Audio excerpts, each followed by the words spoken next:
Buongiorno e ben ritrovati per questa nuova puntata di 7 in punto. Ritorniamo anche in questo settembre con argomenti di attualità e che hanno a che fare anche molto con il sociale. Ed è un piacere per me presentarvi questa mattina il presidente della Croce Verde di Padova, Carlo Bermone. Buongiorno e Buongiorno a benvenuto. lei, grazie mille. In tenuta d'ordinanza, diciamo così, Esatto. perché oltre ad essere presidente è anche operativo. Sono un volontario da 23 anni. 23 anni, ecco, quindi tante avventure, tanti modi di aiutare le persone che stanno male, in buona compagnia, perché da poco avete fatto festa a Padova ed eravate 1700. Esatto, sì. 1700 volontari, fra volontari e soci della Pia Opera. Della Pia Opera. Allora, intanto parliamo della Croce Verde, come è strutturata all'interno di un ospedale complicato come quello di Padova e di un territorio vasto come quello padovano. Croce Verde ha una storia di 102 anni, è un pezzo di Padova, io dico sempre che è Padova, quindi Croce Verde è fatta dai padovani, non solo Padova ma anche ovviamente dei paesi limitrofi, ed è strutturata con 2 accordi, 2 contratti di appalto con USL e azienda per quanto riguarda sia i trasporti ordinari dei pazienti sia i trasporti d'urgenza, quindi il servizio sul territorio con l'118, col 118 a tutti conosciuto. Ecco, noi conosciamo appunto tutti i volontari che sono sostanzialmente autisti delle ambulanze. È l'unico modo in cui si lavora all'interno della Croce Verde? No, noi abbiamo gli autisti volontari, abbiamo il personale dietro nella cellula sanitaria e poi abbiamo anche altre attività al di là di quello che è la parte amministrativa dell'ente, abbiamo anche il trasporto di disabili, abbiamo un gruppo sportivo podistico, abbiamo i cantanti, abbiamo un coro, quindi sì, è un'attività molto varia. Ecco, lei in qualità di presidente, quali sono le sue preoccupazioni principali? Le preoccupazioni principali purtroppo in questo momento, come per tutti, sono quelle relative al reperimento dei fondi e quindi alla necessità di far andare avanti l'ente, perché di fatto è un ente che si sostenta da solo, se non appunto con i contratti, quindi le donazioni e quindi far quadrare il bilancio, è la cosa più importante, più difficile, anche perché abbiamo un parco macchine di oltre 40 macchine con dei costi notevoli, perché pensiamo che un mezzo di soccorso costa dagli 80 ai 100 mila euro. Quindi ha bisogno probabilmente anche di manutenzioni molto costose. Manutenzioni, piccoli incidenti, piccole rotture e quindi alla fine sono mezzi che vengono a costare oggettivamente molto. Poi il materiale dentro è sempre l'ultimo all'avanguardia in modo da tenerci aggiornati e anche questo ha dei costi notevoli. Insomma. Ecco, perché si pensa sempre a dare una mano a tante associazioni, magari ci si dimentica di quelle più importanti e storiche come la Croce Verde. In questo momento, diciamo così, per muovere un po' il cuore dei padovani servirebbe un po' un aiuto. Che forma di aiuto? A quanto potrebbe ammontare? Anche €1. Cioè noi abbiamo sul nostro sito abbiamo un link, si può fare il versamento anche cliccando sul link, con la carta di credito, con un bonifico, qualsiasi cosa va bene, che tutto viene impiegato. Adesso stiamo facendo una raccolta fondi, i padovani tanti lo sanno, per l'ambulanza Polli, che vogliamo essere la prima ambulanza sul territorio di Padova e di tutto il Veneto dedicata esclusivamente ai bambini, e quindi un'ambulanza di emergenza che è uguale alle altre dal punto di vista strutturale, ma che all'interno è invece fatta in modo diverso per che i bambini quando entrano non abbiano un impatto, quindi ci sono disegnati i puffi piuttosto che qualcos'altro e quindi questi bambini comunque entrano in un ambiente un po' meno drammatico, ecco, un po' più accogliente, come fosse una cameretta. Intanto sto mostrando il vostro gruppo di rugby, perché lo sport va sempre a braccetto anche con il volontariato e con la solidarietà, e quindi questi sono i più coraggiosi, perché guidare l'ambulanza in mezzo al traffico ci vuole anche abbastanza coraggio di questi tempi. Padova poi è una città, dal punto di vista del traffico, è la peggiore del Veneto da sempre, quindi è una città impegnativa. Ecco, dicevamo anche prima della trasmissione che è un dato secondo me importante, nonostante siate 1700 c'è sempre bisogno di aiuto, c'è sempre bisogno di volontari. Sì, perché c'è comunque un turnover, perché comunque ci sono persone che abbandonano, magari studenti che cambiano, tornano alle loro abitazioni, gente che si sposa, donne che hanno figli giustamente, quindi hanno poi da stare dietro alla famiglia e poi la gente che per anzianità lascia e quindi c'è sempre un turnover e i servizi sono tanti. Noi facciamo una media di 280 servizi al giorno con circa 80 servizi di emergenza, quindi dati sì, importanti. Noi abbiamo le squadre notturne, sono circa 35 persone che tutte le notti garantiscono 365 giorni all'anno il servizio di ambulanza. Senta, come vengono destinati tutti questi volontari? Intanto io sto mostrando le foto del vostro sito e adesso hanno un momento di visibilità i rugbisti a questo punto. Diciamo che non c'è una destinazione, nel senso che uno entra, fa il corso, che c'è un corso obbligatorio, un corso impegnativo perché, come io dico sempre, trattiamo con le persone, non con i sacchi di patate, per quanto anche le patate abbiano giustamente da essere rispettate, ma le persone hanno necessità anche di un qualcosa in più, e che è quello che il volontario riesce a dare, che è la parola in più, il supporto, perché tanta gente noi trasportiamo, pensiamo ai nostri, che noi chiamiamo così, dializzati, sono nostri amici e che hanno bisogno magari in quella quarto anche d'ora, perché 20 minuti. si crea per forza di cose un'amicizia con le persone che in maniera ricorrente tutti i giorni, poi hanno bisogno. un giorno sì, un giorno no, portiamo, e quindi questo è il valore in più. E ognuno poi entra in base a quella che è la sua vocazione, la sua voglia di fare, la disponibilità e quello che sente dentro, si adopera. Ad esempio, parlavamo del gruppo rugby, ci sono delle persone che sono amanti del rugby, noi facciamo assistenza al Petrarca e anche altre squadre, e queste persone, oltre a fare il servizio normale di ambulanza, fanno anche assistenza al rugby. Seguiamo il calcio Padova da tantissimi anni, anche lì abbiamo Queste un che gruppo. stiamo vedendo sono invece le vostre ambulanze storiche, perché voi avete festeggiato anche recentemente compleanno importante, state andando a 100, anni. Esatto. E quindi siete entrati nel club 101 e più, quindi 102 anni, e questa è un po' una carrellata di quella che è stata la storia anche della Croce Verde attraverso le ambulanze che hanno corso e percorso questo è un sogno che Padova. stiamo inseguendo e che vorremmo riuscire a creare, il Museo delle Auto Storiche e dei Mezzi di Croce Verde. Beh, insomma, siamo riusciti dopo tanto tempo ad avere il Museo della Medicina a Padova, chissà che grazie anche a questo si possa assolutamente avere anche un altro museo. Credo che sia molto importante, perché io penso che ci sia sempre bisogno, tra l'altro, di dire che bisogna rispettare le ambulanze che si muovono in città, perché so che tante volte magari le persone non danno sufficientemente la strada, magari anche non solo perché non si accorgono sostanzialmente con la musica in macchina, così. Invece bisogna prestare attenzione, perché lì dentro ci sono persone che potremmo essere noi. Esatto, noi, i nostri familiari, qualcuno di nostro caro, quindi insomma a volte siamo vuoti e stiamo andando, a volte siamo pieni e stiamo tornando, e sappiamo tutti che la velocità e tempestività nel soccorso sono fondamentali. E il rapporto con i medici anche com'è? Perché con un cambio, con un turnover così vicino... Diciamo, allora, noi abbiamo un rapporto strettissimo, l'abbiamo con i medici del 118 e del 118, che sono sempre gli stessi, e bene o male comunque nel turnover ci conosciamo tutti. È un rapporto ottimo, anche col direttore del servizio, col dottor Spagna. C'è ovviamente una forte sinergia fra noi e loro e gli infermieri del 118, perché poi anche noi, quando andiamo a fare degli addestramenti, delle nuove manovre, delle nuove attività, lo facciamo in concerto con loro. Vediamo questa è la piazzola. Appunto i volontari che lavorano col 118 attraverso uno strumento un po' particolare, che è l'elicottero. L'elicottero che ha la piazzola presso la sede della Croce Verde. Questo è l'elicottero del 118, e quindi porta poi i pazienti presso di noi e noi li trasportiamo in ospedale dalla piazzola che è a fianco al Buso Nero. Ecco, anche il trasporto di organi è altrettanto importante, perché noi facciamo trasporto di organi e anche delle equip. Stanotte, per esempio, so che sono andati a prelevare un cuore a Vicenza e noi abbiamo portato l'equip, e un altro equipaggio è andato invece a prendere un ricevente per un fegato a Venezia, quindi facciamo anche questo. Da voi vengono anche, diciamo, dei ritratti di una città che magari non è facile guardare in faccia fino in fondo, perché magari si vedono anche i lati più brutti,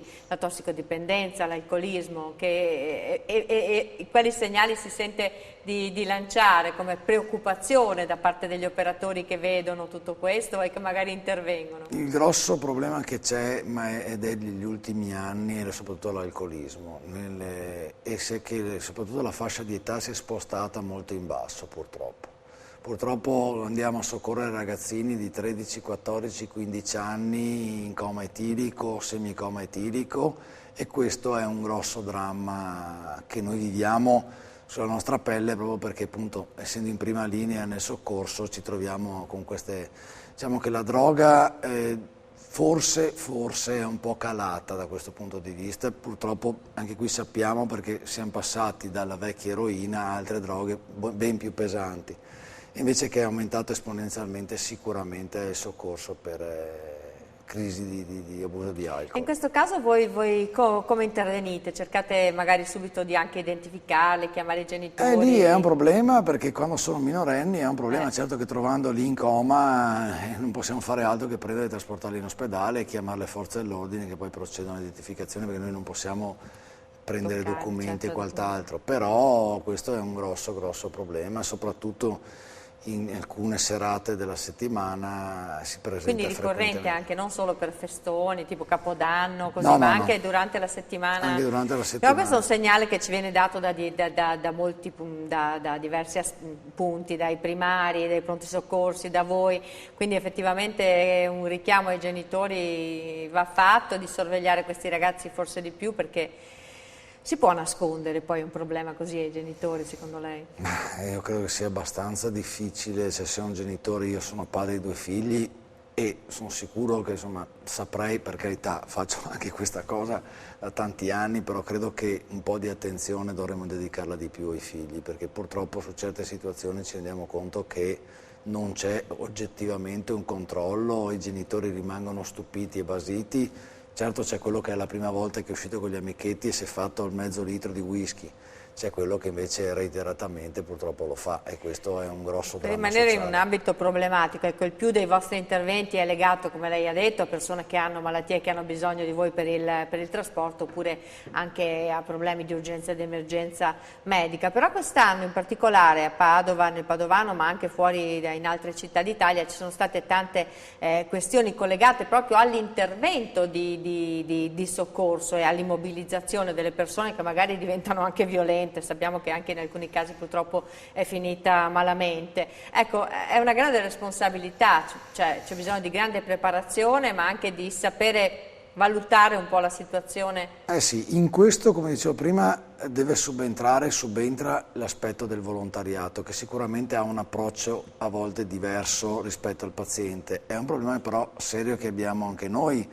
Qua a Padova, ne ricordava prima, c'è stato, al di là di quello che è successo purtroppo del caso dell'omicidio, c'è stato anche un accoltellamento di un vigile urbano durante un trattamento sanitario obbligatorio dove noi interveniamo perché è previsto il trasporto con l'ambulanza. Spesso e volentieri i pazienti, per esempio alcolisti, sono molto violenti, sono molto... Ma anche persone, ma io penso ai TSO, c'è stato anche un problema a Sant'Urbano. Esatto, quello di Carmine Sant'Urbano, e cioè, il problema è che purtroppo noi ci scontriamo anche con questo e oggettivamente non è che ci sia molte possibilità di difesa, l'unico è intervenire insieme alle forze di polizia. Però in tutti questi casi appunto il fatto di mobilizzare alla fine rischia di provocare anche un arresto cardiaco, bisogna mettere cioè evidentemente c'è una procedura, c'è qualcosa su cui interrogarsi, su cui intervenire. Allora le famose vecchie camicie di forza sono state abolite perché per legge sono vietate e rimane il problema di queste persone che per sedarle a volte necessita di immobilizzazione e questo non è un problema da poco perché oggettivamente la camicia di forza è uno strumento sicuramente aberrante, però qualche aiuto dava, diciamo così, perché quantomeno bloccava le braccia. Adesso le forze di polizia devono intervenire, l'unico mezzo che hanno di coercizione sono le manette e mettere le manette a una persona che scalcia, pugna e sputa, perché poi c'è anche questo, voglio dire, ci sono anche poi i liquidi organici, magari è ferito, quindi lancia sangue. Diciamo che quelli sono gli interventi un po' più drammatici e difficili da fare rispetto a altri che magari hanno molto più problematiche dal punto di vista umano, nel senso del rischio della vita, che però non prestano... Ma vi interrogate magari con le forze dell'ordine proprio su come risolvere questo problema? Sì.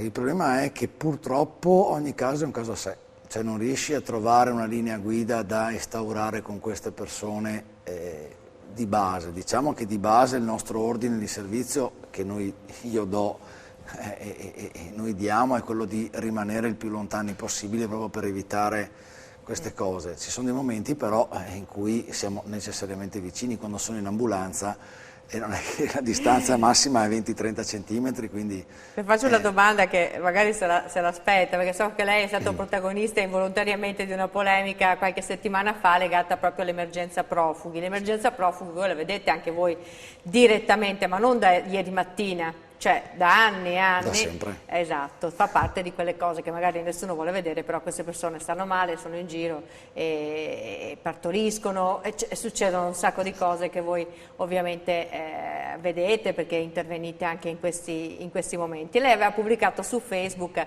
un post sostanzialmente che ricordava che molti di questi che arrivano non sono effettivamente profughi, ma magari sono persone che vengono per necessità economiche, ed è stato molto criticato per questo. Sì, io sinceramente non ho capito il motivo. Il mio era un richiamo al lessico italiano, perché molto spesso ce lo dimentichiamo. Non possiamo accomunare due soggetti sotto la parola profughi. Allora, uno è il profugo, è colui il quale ha delle esigenze familiari totali, quindi il profugo scappa con la moglie, con i figli. Infatti quel post diceva: chi è un profugo, che chi scappa da una guerra non può abbandonare moglie e figli. Pensiamo alla gente del Burkina Faso, più che anche in Nigeria, dove le donne vengono violentate, soprattutto le donne cristiane, quindi pensare di abbandonare la donna lì umanamente lo trovo un po' strano. E invece noi accomuniamo tutti questi soggetti sotto un unico che è il profugo. Invece ci sono i soggetti che sono migranti economici, contro i quali io nulla ho da dire, capito? Qualcuno ha interpretato questa cosa come scandalosa. In realtà sono due soggetti diversi con due necessità diverse. Il migrante economico è un migrante che ha sicuramente lasciato a casa sua tanti beni, ma no, sembrava sottendere qualcos'altro. Io per esempio ho intervistato il vescovo di Verona un po' meno di qualche settimana fa, e lui diceva ci stiamo dimenticando le persone che stanno male, che sono nel nostro paese. Questo suo sembrava quasi dire stiamo attenti perché diamo a chi ha necessità, ma ricordiamoci anche che ci sono altri che... Diciamo che sì, il mio non era un richiamo diretto a questo, il mio era un richiamo proprio a dire: signori, sono due soggetti diversi, attenzione, che hanno Però quando interviene su strada... Quando interviene su strada per me sono tutti uguali, cioè bianchi, rossi, verdi, neri, blu, il colore della pelle a noi assolutamente non interessa, per noi sono esattamente tutti soggetti uguali. Abbiamo magari molti più problemi con persone nostre che non magari con persone straniere, con le quali magari il problema è quello di capirsi, la necessità che hanno, perché chiamano, non sanno spiegarsi, non sanno dov'è l'abitazione, certo. Esatto, quando arrivi non riescono a farti capire qual è la loro necessità. A me è successo recentissimamente che mi hanno chiamato dalla centrale operativa dicendo: vai là, non capiamo, pare che ci sia sangue dappertutto. In realtà era un poveretto che aveva delle cisti renali probabilmente, insomma, aveva urinato sangue, quindi però dalla descrizione telefonica Avete sembrava... presidi sufficienti? Perché ogni tanto c'è la preoccupazione da parte delle forze di polizia, per esempio, da parte vostra? Noi abbiamo in dotazione i presidi per affrontare sicurezza, quindi sono presenti in ambulanza, vengono ovviamente adottati quando servono. Ecco, il Presidente noi l'abbiamo chiamato qui non per fargli un'interrogazione sui profughi, ma per dare una mano ovviamente all'Opera Pia Padovana della Croce Verde, che ha bisogno in questo momento di essere sostenuta perché fanno un'azione meritoria appunto nei confronti di chiunque passi attraverso le loro mani. Si spera sempre di stare bene, di non averne bisogno, ma invece capita purtroppo anche di avere queste necessità. Il prossimo avvenimento è uno spettacolo che si chiama lo spettacolo del cuore e serve appunto per raccogliere fondi a favore della Croce Verde. Quando, dove? È uno spettacolo bellissimo, tra pochissimo tra l'altro abbiamo uno degli autori qui con noi che è un famoso cardiologo e quindi avremo modo di parlare con lui. Sì, questa è un'altra direzione che ha preso la Croce Verde. Abbiamo iniziato questa nuova, fra virgolette, attività, che è quella un po' di sensibilizzare la popolazione e avvicinare la popolazione a quello che sono poi il soccorso e quindi all'intervento. Lo spettacolo del cuore è uno spettacolo secondo me bellissimo, che verrà messo in onda lunedì prossimo alle 21 in Piazza dei Signori, pluvio permettendo, e sperando Mamma mia, speriamo che esatto, con tutto il bene che avete fatto, almeno un po' che ci doni questa serata. Una bella serata in Piazza dei Signori, 28 settembre, 20:45. Esatto. 20:45, Piazza dei Signori. È uno spettacolo molto bello perché è uno spettacolo interattivo con attori, con immagini, con scene, con simulazioni di intervento, e serve alla sensibilizzazione della popolazione su quello che è la cura e la prevenzione delle malattie cardiache. Quindi chi vuole conoscere qualcosa, anche perché effettivamente va sempre bene saperlo, perché prima si interviene quando si tratta del cuore, meglio è, può partecipare a questo spettacolo, perché è vero che noi parliamo spesso della medicina e delle nuove frontiere anche nelle nostre trasmissioni, ed è spettacolare anche quello che fa la scienza e quello che ha fatto in questi anni progredendo in queste direzioni. Abbiamo finito il tempo a nostra disposizione, tra pochissimo sarà con noi Davide Terranova e continuiamo a parlare di questo argomento attraverso lo spettacolo del cuore. Intanto io ringrazio il Presidente, sempre disponibile e gentile. E vi aspetto numerosi anche a voi. Assolutamente, anche noi ci saremo e cercheremo di starvi vicino in tutti i modi possibili. In ogni caso, quando serve qualcosa, invece del 118 fate quello della redazione e noi cerchiamo di darvi una mano. Grazie mille, grazie a lei. E tra pochissimo noi ci vediamo qui, tra poco.